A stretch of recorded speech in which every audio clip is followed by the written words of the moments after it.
ماده 1051 حکم مذکور در ماده فوق در موردی نیز جاری است که عقد از روی جهل به تمام یا یکی از امور مذکوره فوق بوده و نزدیکی هم واقع شده باشد. در صورت جهل و عدم وقوع نزدیکی عقد باطل ولی حرمت ابدی حاصل نمی شود. ماده 1052 تفریقی که بالغان حاصل می شود موجب حرمت ابدی است. ماده 1053 عقد در حال احرام باطل است و با علم به حرمت موجب حرمت ابدی است.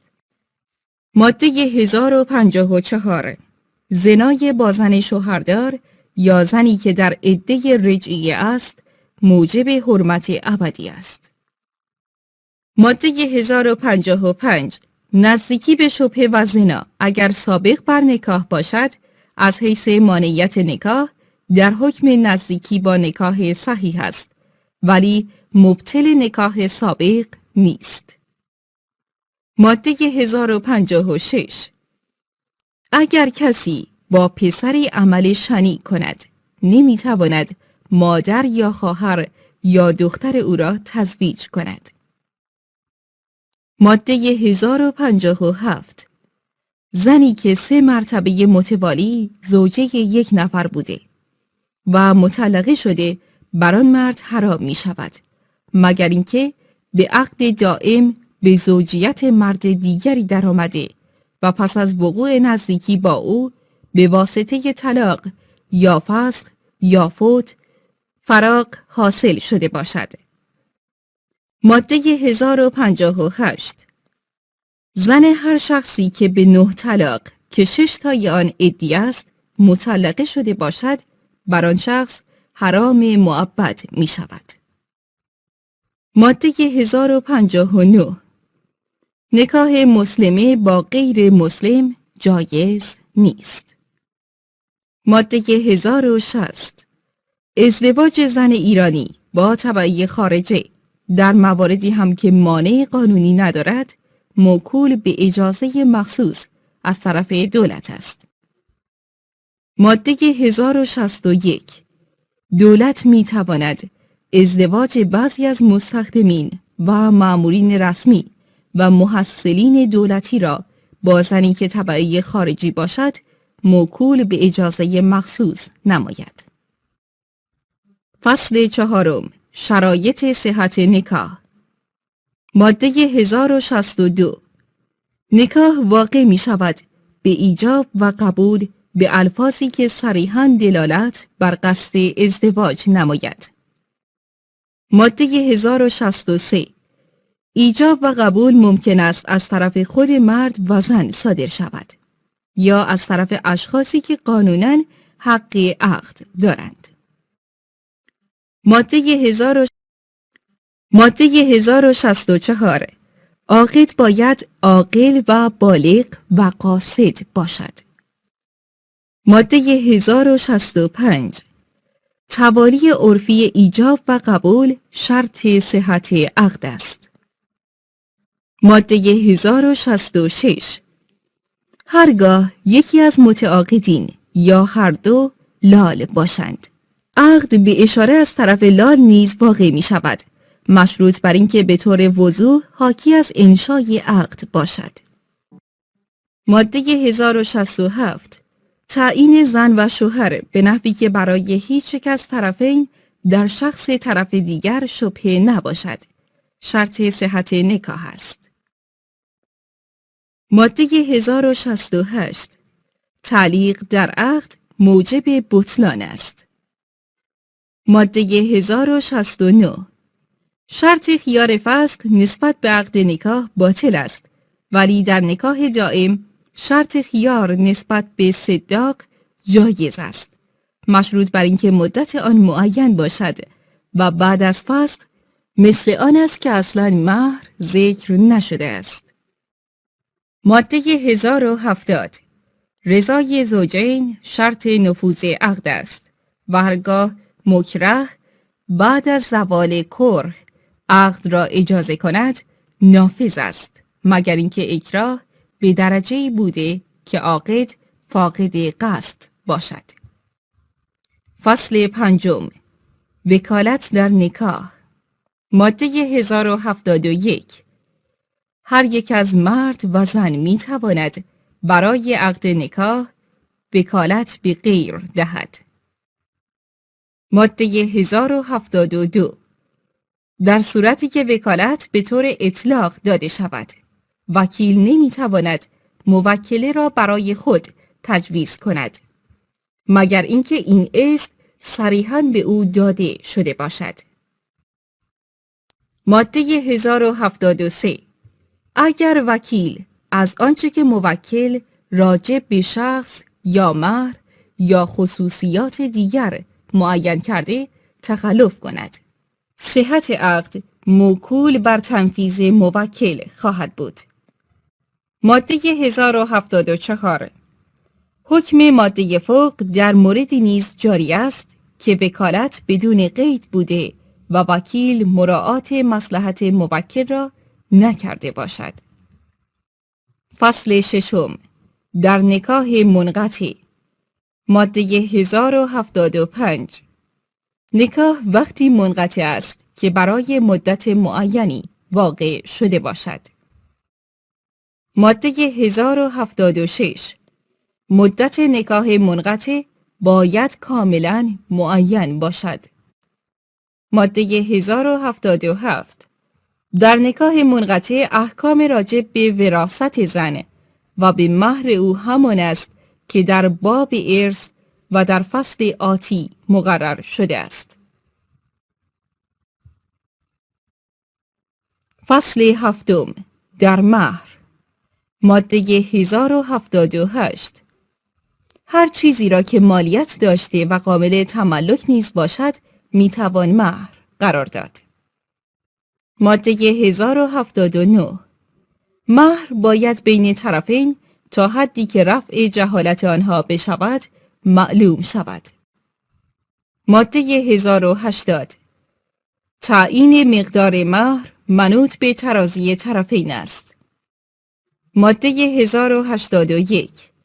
اگر در عقد نکاح شرط شود که در صورت عدم تأدیه مهر در مدت معین نکاح باطل خواهد بود، نکاح و مهر صحیح ولی شرط باطل است.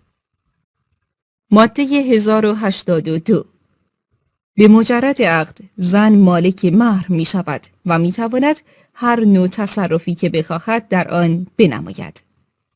تبصره: چنانچه مهریه وجه رایج باشد، متناسب با تغییر شاخص قیمت سالانه زمان تادیه نسبت به سال اجرای عقد که توسط بانک مرکزی جمهوری اسلامی ایران تعیین می‌گردد، محاسبه و پرداخت خواهد شد، مگر اینکه زوجین در حین اجرای عقد به نحو دیگری ترازی کرده باشند.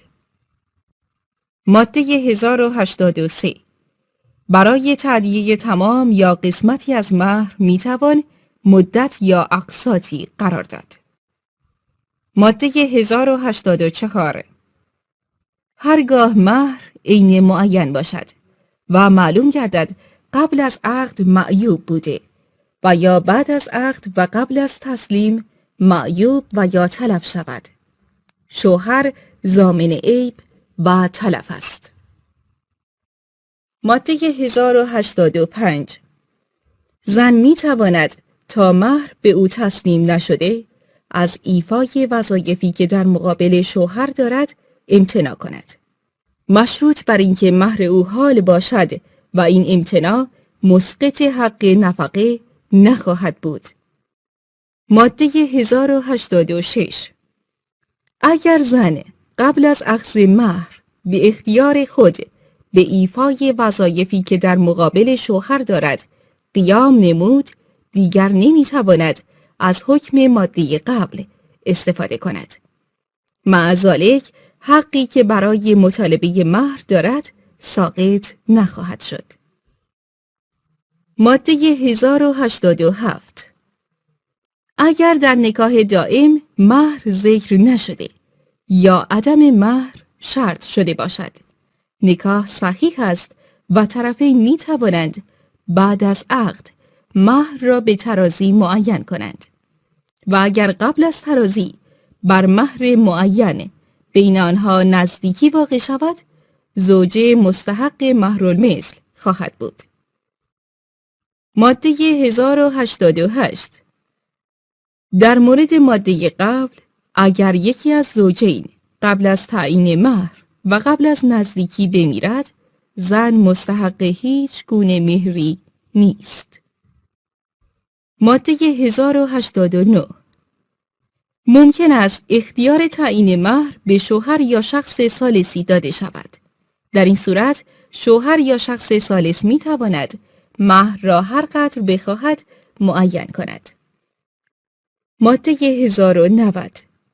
اگر اختیار تعیین مهر به زن داده شود، زن نمی تواند بیشتر از مهرالمثل معین نماید. ماده 1091. برای تعیین مهرالمثل باید حال زن از حیث شرافت خانوادگی و سایر صفات و وضعیت او نسبت به عمائل و اقارن و اقارب و همچنین معمول محل و غیره در نظر گرفته شود. ماده 1092.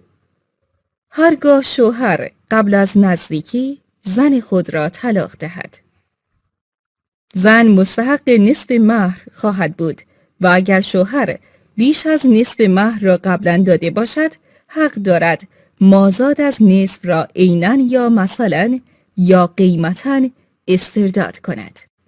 ماده 1093. هرگاه مهر در عقد ذکر نشده باشد و شوهر قبل از نزدیکی و تعیین مهر زن خود را طلاق دهد، زن مستحق مهرالمتعه می باشد و اگر بعد از آن را طلاق دهد مستحق مهرالمثل خواهد بود. ماده 1094. برای تعیین مهرالمتعه حال مرد از حیث غنا و فقر ملاحظه می شود. ماده 1095. در نکاح منقطع عدم مهر در عقد موجب بطلان است. ماده 1096. در نکاح منقطع موت زن در اثنای مدت موجب سقوط مهر نمی شود و همچنین است اگر شوهر تا آخر مدت با او نزدیکی نکند. ماده 1097.